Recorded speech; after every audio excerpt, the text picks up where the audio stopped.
Hi everyone, Aaron here for Zollotech, and the other day Apple released watchOS 10.4 Beta 1. watchOS 10.4 Beta 1 is out to developers and soon to public beta testers, and it actually contains some new features and updates. It came in at 749 megabytes on my Apple Watch Ultra 2, and shouldn't be a huge install as typically Apple betas on the watch are fairly small. Now, this was released alongside many other updates, such as iOS 17.1 Beta 1 and then Beta 1 re-release that was released alongside the public beta, iPadOS 17.4 Beta 1, as well as HomePodOS and tvOS updates as well, to go along with Mac and even older updates also. Now, let's go ahead and take a look at the build number, and then we'll talk about what's new. So we'll go to our settings, and under settings, we'll go down to General, then About. As you can see, the build number is 21T5185G. This particular update, like I said, contains quite a few features and changes, and the first one has to do with messages. If we go into messages, we have a bunch of new emoji to go along with the emoji standard 15.1.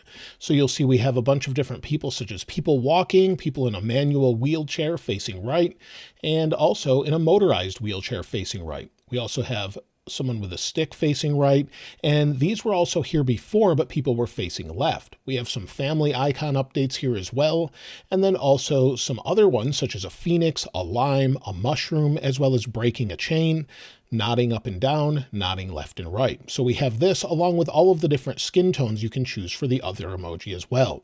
So that's just to comply with the standard. Everyone follows that standard, including Android and Microsoft as well, and Apple just creates their own icons to go along with that and update to match that standard.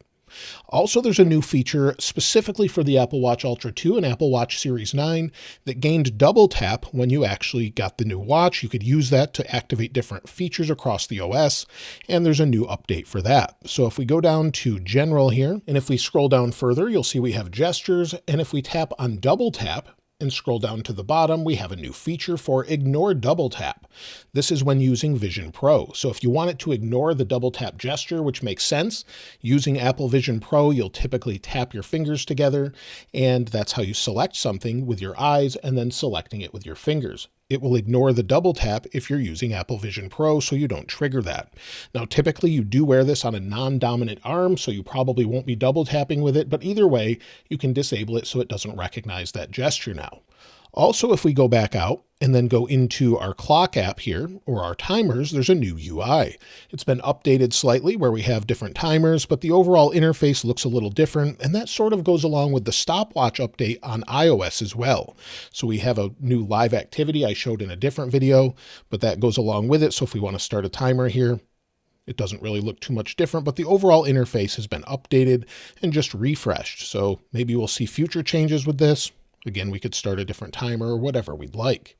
Now, also, if you're using Siri, there's been some updates as well. Within settings on the iPhone, if we go down to Siri and Search, under Siri and Search, if we change our language to German, you'll now have the option for Siri to be used without saying the word hey in front of it. That's something they added with iOS 17.4, and it carries over to the Apple Watch as well. So that's something you can do, and it just sort of standardizes that. We've had that in other countries as well, and now it works in Germany or when the German language is set.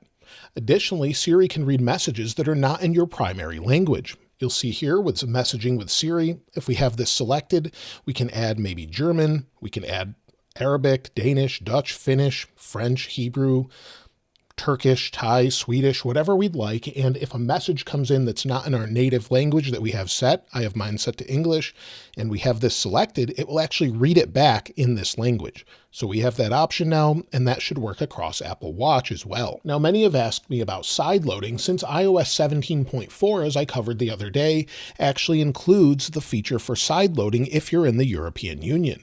Apple announced this on January 25th, where they announced changes to iOS, Safari, and the App Store in the European Union. However, that doesn't consist of watchOS or iPadOS. It only is for iOS.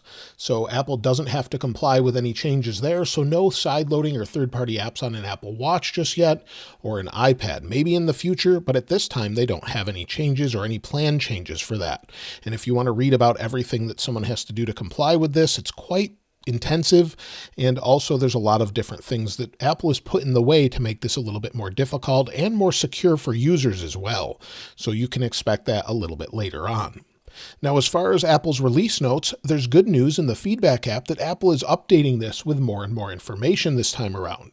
We have a few things with resolved issues, as well as new features with StoreKit for developers with APIs, and then resolved issues for other things as well. Mostly developer facing, but at least they're updating this finally, so it's great to see that. As far as overall performance, it's basically what you would expect. If you have one of the latest Apple Watches, things open nice and fast. If they were already open, of course, they're going to open faster. And if we go into maybe something else, we want to go into maybe noise and hear the decibel level of our environment, it works nice and fast, just like you would expect. Everything's working that way. Battery life so far seems to be pretty good. I've been wearing this most of the day and I'm down to 72%. So really no issues. I've probably had it on about 12 hours or so at this point, and it's only down to 72%, and that's including the update. So it did have to be on the charger during that time, but typically, even with the previous update, I didn't have any issues with battery. I know some people did, but thankfully I didn't. And if we go down here to battery, go to battery, and then we scroll down to battery health, you'll see I still have 100%. It is fairly new. My Apple Watch Ultra 1 still had 100% after a year, so I would expect similar performance here. The battery is great in this device, easily getting me a couple days if I don't put it on the charger at night. Now, if you're wondering if you should install watchOS 10.4 Beta 1, well, if you ask that question, I would probably wait for the public beta because there's no way to roll back without bringing this to Apple. So if you're getting an Apple Vision Pro this coming Friday or very soon and you want to try that feature out with double tap disabling when you're using Apple Vision Pro, then definitely you could try it. But if you're a developer, you'll probably already know what you're getting into. I would probably not put it on your main watch, though, if you're developing apps for it. But if you've got the public beta, that's typically safe. However, if you do have an issue, you will have to bring it to Apple. Now, as far as when to expect watchOS 10.4 to release to the public, this will probably be on the same schedule as iOS 17.4, as they're sort of needed as companions. However, based on what we know so far, we'll probably have it sometime toward the end of February or possibly March. So we could have concurrent betas every single week until then, or maybe we won't get a release until March. But at this point, I would think maybe February 26th to comply with that law in the European Union. If not, it could be sometime in March. But either way, watchOS 10.4 will probably release similarly to iOS 17.4. So I would expect a beta maybe next Tuesday or Wednesday, if not then the following week, and then we go to a weekly schedule. So that's typically what we have. We don't know 100%, but at this point, that's what it looks like as far as that goes. Now, also, if you're wondering what my watch face is, I get asked this all the time. Many of you already know that it's the modular watch face.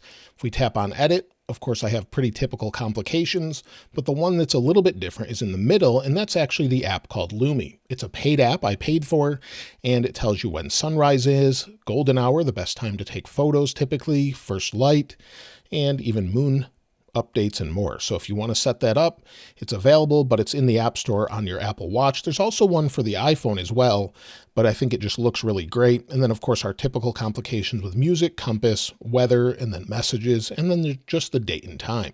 So nothing really fancy here, but that's the Apple Watch face I'm using. And so there's not much more in this update, just a few new features with Emoji, that new Apple Vision Pro setting, and then, of course, timers and the other things I mentioned. Now, if you found anything else with watchOS 10.4 Beta 1, I'd love to hear from you in the comments below.